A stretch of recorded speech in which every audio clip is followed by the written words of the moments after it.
Hi, this is Yvan from the Detailers Business Academy, and with me, Tim Jones, the owner of Double J Detailing in Mount Vernon, Indiana. Mount Vernon, Indiana, as he likes to refer to it, the middle of nowhere. So, pretty close. Yeah. I'm here today with Tim. Tim's been detailing for what, 19 years.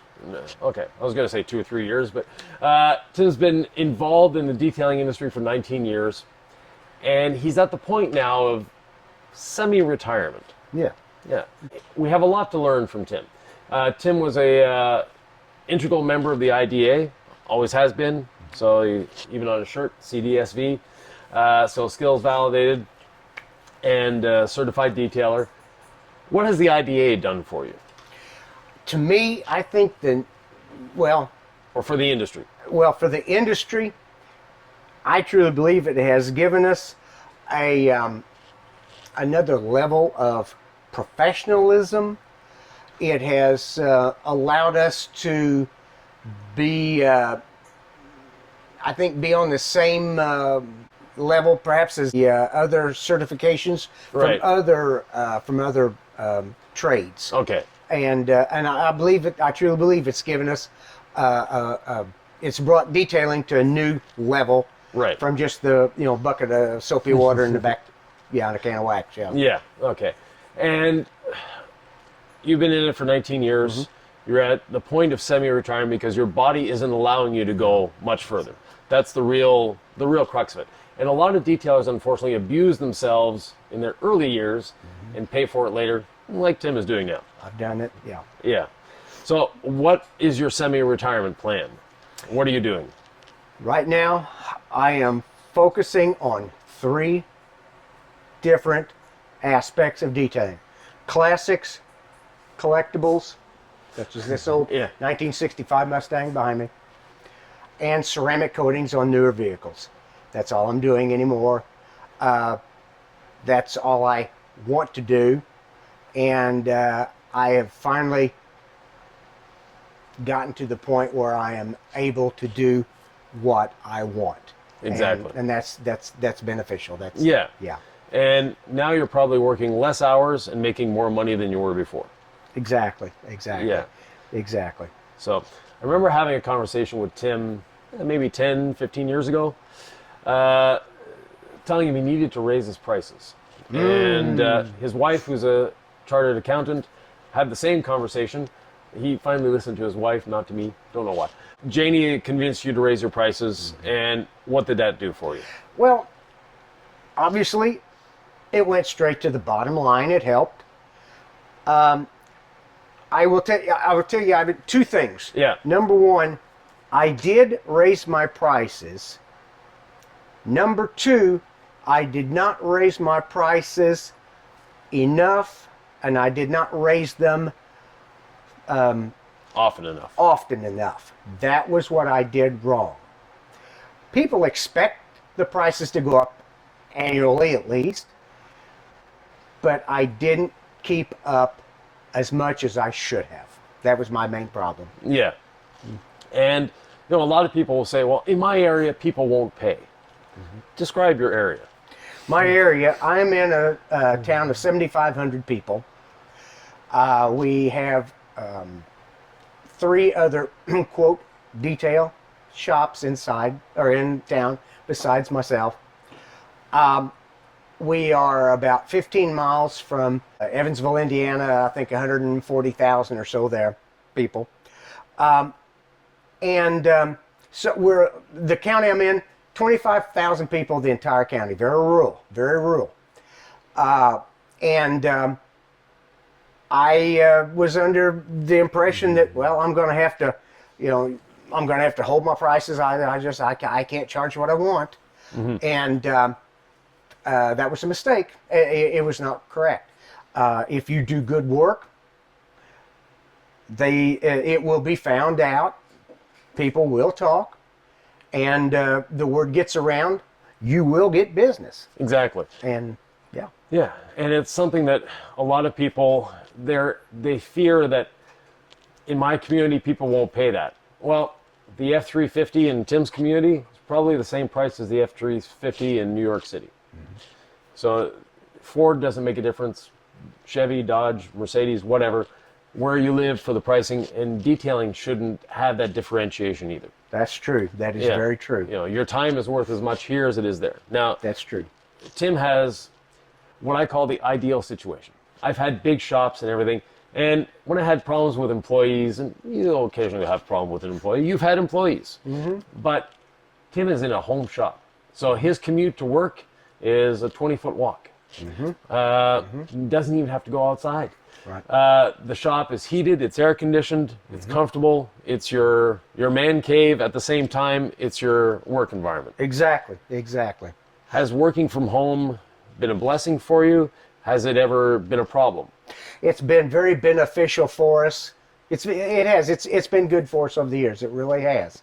I was able to help with our boys whenever they were younger, getting them from one thing to another, practice or whatever. Yeah. And as you said, the commute wasn't too bad, 20 feet, you know. The bad thing is people will tend to take advantage of that. Well, if you're going to be home, can I drop my vehicle off this evening? Okay, yeah, I'll be home. Well, this evening may be 10:30 tonight. Yeah. And they drop it off. And they'll ring the doorbell. Here's my car keys, and it's just that can be a little bit of annoying, but Yeah. all in all, it has been good for us. It really has. It's been good for us. Excellent. And someone starting out, what would your biggest piece of advice be for someone? I'm just starting into detailing. What should I do? Get some training. End of discussion. That's the first thing. Get some good training, and do not stop. I tell people, well, people will say, well, you've been to all this training. Well, yeah. Would you want to go to a doctor or someone else that's not had any schooling? Well, I've been doctoring for 30 years. Well, maybe you've been doing it wrong. And things change. Things change. Things change very, very quickly. I think this industry has changed, exponentially in the last, 6 years? Yeah, 6 or 7 years. Yeah, it's changed tremendously. Yeah, we've grown a lot as an industry. Coatings are in part responsible for it because the coatings have made us able to charge what we're worth. And it's something that outside the detailing world, or someone that's not doing coatings, they're struggling doing a $150 wax job. Whereas you do a coating, doesn't take you that much longer, and you can charge $1,000, $1,500, $2,000. So I remember Tim, when he started doing professional coatings, was hesitant to charge more than $500, thinking that he wasn't worth it, thinking that, not that the product wasn't worth it, but that nobody around here would pay. Right. What are you charging for a professional coating now? And normally I'm around 1,500. Yeah. And that's just singles. That's not. That's one. That no is correction. one polish step. Yeah. The wash, the decontamination. One polish step, prep, and then Apply the coating. Coating. Yeah. Excellent. Other things. So training. He's got lots of certificates around here, which is great. And he's got some that are repeats. So not only has he been to a training, he's been to the same training multiple times, which is a good way of doing it. You learn something every time. Well, and as we just said earlier, as you just said, things are changing so rapidly in this industry that it's just good to go back and get a refresher. Yeah. One question I ask everyone: do you have any regrets? Regrets? Yes. The number one regret I have is not listening to this man here and several other icons of this business that I've been so fortunate and blessed to have met their acquaintance. I didn't listen to what they told me as far as charging, as far as maybe laying down some ground rules to the business. And I was fortunate that my wife is a CPA. She helped me immensely. But as far as the hardcore nuts and bolts of the business, I didn't listen to some of the guys that have done it a lot longer than me and know a lot more about it than me. That's my biggest regret. Yeah. And your body is paying for it. Oh yeah. Yeah. So what have you changed to make it easier for you to detail? I now have a lift that I can lift the cars on. The little roll around stool is my best friend. Yes. You know, that wax on, wax off, no. We have machines that do that, which is much better. Yep. And also a better end result. I try not to do anything any more manual than I can. I try to make sure that I have a machine to do it, use the best quality products to get the best results that I can without exerting any more force than I have to. Right. And, we're discussing before doing this interview, Tim is of the same realization or the same feeling that I am. How do you cut? How do I cut anymore? Yeah. With this big swing DA. Yeah. And you finish? I can finish with a smaller swing DA, or I can finish with a rotary. A rotary is your friend. Learn how to use it. Learn how to master it. It will be your friend for speed, for efficiency, and for outcome. Yeah. But for cut, I simply cannot get the results with the rotary, with the time that I can with the big swing DA. Yeah. The long stroke DA has really changed our industry. Yes. It allows anybody to be good. So that's actually a good thing, especially if you have employees. You don't have to worry about them ruining paint and causing swirls and all that. But up your rotary game. Learn to finish with a rotary. And when you finish with a rotary, you get a much brighter, clearer finish. Tim does a lot of classic cars, which he's worked his business to that. He's eliminated the mommy wagon and things like that. Right.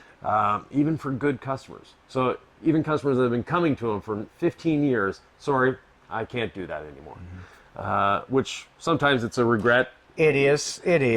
But other times it's I'm happy not to do it. Right. Yeah. Right. But he was telling me you did a 1941 Ford. 41 Ford Phaeton not long ago. Yeah.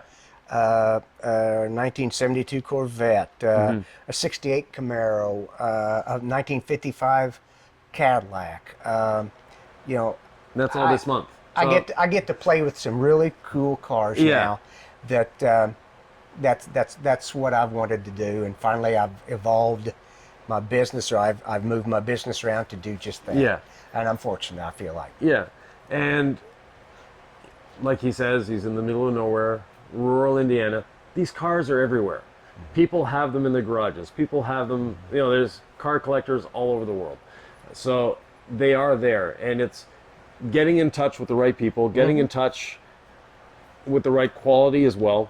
So providing what they want, not providing what we want. When's the last time you did a 40-hour polish job? A 40, I've never have. No. Good. Never have. Yeah. No, I think the most I had was maybe 20 plus hours in one. Yeah. And you wouldn't do that anymore. I didn't like that. No. That was not fun. No, it's hard on you, and your customer between 2 hours and 8 hours rarely sees a difference, and between 8 hours and 28 hours definitely won't see a difference. Right. The percentage difference is so minuscule that as Ivan said, the average person won't see it. As detailers, you've heard him allude to this, that we suffer from a disease known as shinitis. We see things the normal person doesn't see, and that can definitely be a downfall for us because we try to do too much. Yeah. But then don't charge the additional what you should get. I am guilty of that. Yeah. Now, one thing he is guilty of as well is beautiful hairstyle. Just wanted to point that out. Yeah. He was worried, before we did the video if his hair was okay. So comment if you like Tim's hairstyle. I personally like it as well. Thank you. Yeah. Thank you. Yeah. Now, Tim this year, I've seen Tim at MTE for maybe the last 15 years, at least. So this year, he's looking after his grandchildren and his children, so he won't be at MTE. So unfortunately, we won't see Tim at MTE this year, but next year, you'll probably be back. Maybe so. Hopefully, it's killing me not to go this year, but see a lot of old friends, maybe make some new ones. But I've just got a lot going on right now, and just not going to be able to make it right now. Yeah, so, exactly. Yeah. And speaking of MTE, January 27th, 28th, 29th in Orlando, Florida. It's a show that I've been going to for almost 20 years. Yourself, probably 15. Yeah, 15 at least. So it's a great show. There's some new shows coming up as well. There's the Southern Detailers Conference that you've been to. Very good, very good. I haven't had the opportunity myself, but hopefully this year. Awesome classes, excellent instructors, good. I thought it was a very diverse crowd and a lot of diverse classes. It was good. It was very good. Yeah. Now, have you been to SEMA? I have not. I had plans a few years ago, and then I had family issues. My mother passed, and I was unable to go, and I just haven't. Then the COVID and everything started, and I just never did. I had never have went. I really want to, though. Right. SEMA is like a candy store, but for education purposes, you go to the grocery store, not the candy store. So MTE, the Detailers Business Conference, Southern Detailers. Southern Detailers Conference. Yeah, Southern Detailers Conference is more the grocery store. You get the meat and potatoes, you get what you need. SEMA, candy store, you see a lot of shiny things. And as detailers, there's not too many booths that you can walk up to and go, wow, that paint looks good. So the SEMA for a detailer, Tim's, the disease we share, shinitis, it's a problem. When you go to SEMA, because especially the cars outside, they don't look as anywhere near as what we think they should look. So on TV, they look great.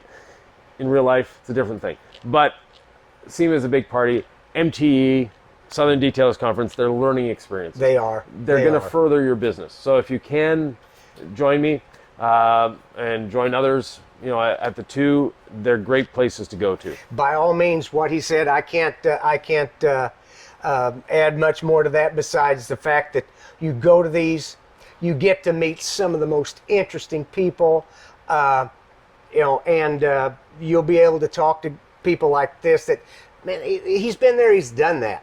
And talk to these guys. They'll talk to you. They'll tell you what they've done. They can give you ideas, but then act on it.